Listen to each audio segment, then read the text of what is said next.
જય માતાજી। આજે હું બનાવીશ પાઉંભાજી। તો તેના માટેના શાક જોઈ લઈએ। ફ્લાવર, કોબીજ, બટેકા, બીટ અને રીંગણને છાલ કાઢીને સુધારી લીધું છે, વટાણા। તો હવે આપણે પહેલાં શાકને બાફી લઈએ। મેં એક રીંગણ લીધું છે, તેને છાલ કાઢી લીધી છે।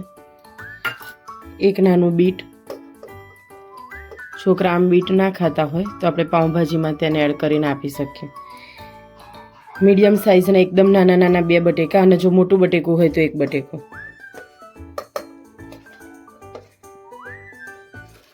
કોબીજ, ફ્લાવર 1 વાટકી જેટલું। બધી જ વસ્તુને કુકરમાં લઈ લઈશું। તો એ બધા શાકભાજીમાં આપણે ભાજીમાં ઉપરથી એડ નહીં કરીએ, હળદર જેટલી પણ એડ કરવાની હોય તેટલી એડ કરી દઈશું, અને મીઠું એડ કરી થોડું પાણી આપણે અડધો જ ગ્લાસ એડ કરીશું। હવે આપણે 3 સીટી વગાડી લઈએ। વટાણાને આપણે સાઈડમાં અલગથી બાફીશું એટલે એકદમ છૂંદો ના થઈ જાય માટે।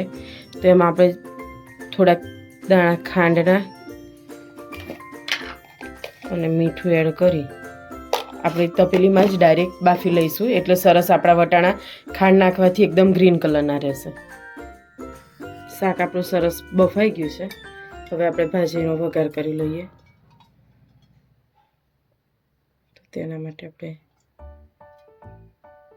થોડું તેલ લઈશું અને એમાં થોડું આપણે બટર એડ કરીશું। બટરથી ભાજી બહુ સરસ ટેસ્ટી થાય છે, એટલે પણ એકલું બટર રાખીશું ને તો આમ ધુમાડા થઈને નહીં મજા આવે, એટલે થોડું તેલ એડ કરવાનું તેમાં। હવે તેલ અને બટર બંને સરસ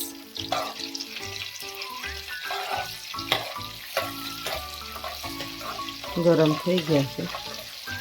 હવે તેમાં આપણે ડુંગળી એડ કરી દઈએ।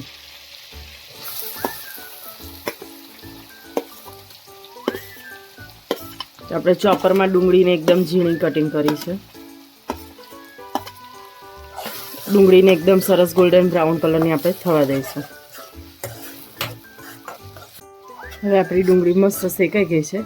લસણ ખાંડી તેમાં 2 ચમચી જેટલું પાણી એડ કર્યું છે, એટલે એકદમ કડક લસણ ના થઈ જાય માટે। હવે તેને પણ સરસ શેકી લઈએ। બધું લસણનું પાણી બળી જાય ત્યાં સુધી શેકી લઈશું। તો સરસ લસણ પણ આપણું શેકાઈ ગયું છે। હવે આપણે તેમાં થોડા મસાલા એડ કરીશું। તો હિંગ, કોબીજ, ફ્લાવર બધું જ વાયુ કર્યું હોય છે, એટલે થોડી વધારે એડ કરવી। થોડુંક ધાણા જીરું પાવડર, લાલ મરચું પાવડર,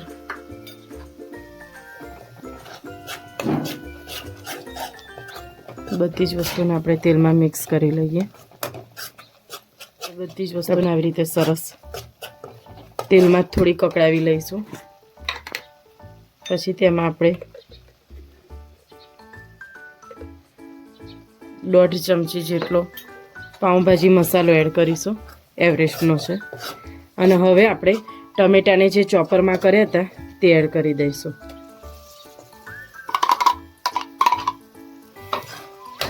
અને એકદમ સરસ ટમેટાની ગ્રેવી થઈ જાય ત્યાં સુધી આપણે મસાલાને શેકી લઈશું, એટલે વગર પાણીએ ટામેટાના પાણીથી જ આપણો મસાલો સરસ શેકાઈ જશે। તો હવે આપણા ટમેટાનો મસાલો સરસ શેકાઈ જવા આવ્યો છે। હજી થોડું પાણી છે ત્યાં તેમાં આપણે કેપ્સિકમ એડ કરી દઈશું। મેં 1 કેપ્સિકમ લીધું છે।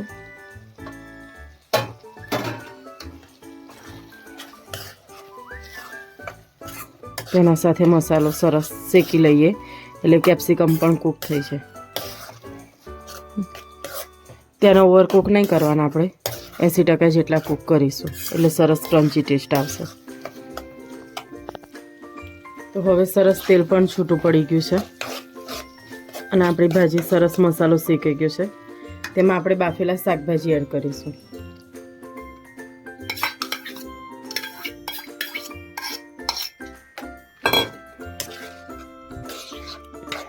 અને હવે ભાજીમાં જે શાક નાખ્યા છે તેનું બધું જ પાણી બળી જાય અને તેલ છૂટું પડી જાય ત્યાં સુધી આપણે કૂક થવા દઈશું, એટલે બધા જ મસાલા તેમાં સરસ રીતે એડ થઈ જાય।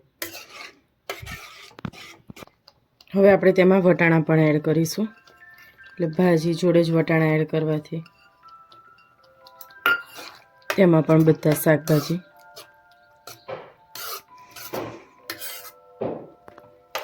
શાકભાજી અને મસાલા બધી જ વસ્તુ સરસ રીતે મિક્સ થઈ જાય અને તેલ છૂટી જાય ત્યાં સુધી આપણે ભાજીને કૂક થવા દઈએ. આપણી ભાજીમાંથી સરસ તેલ પણ છૂટું પડી ગયું છે.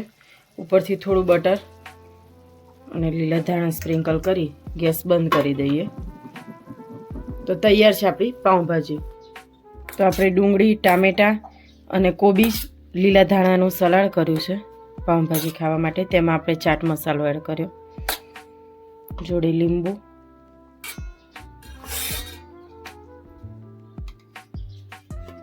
જોતાં જ મોઢામાં પાણી આવી જાય તેવી જોરદાર આપણી પાઉંભાજી બની ગઈ છે.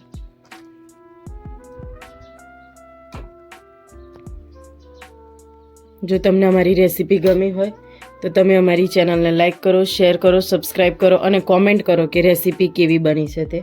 અને અવનવી રેસીપી જોવા માટે તમે અમને કોમેન્ટ કરી શકો છો. જય માતાજી.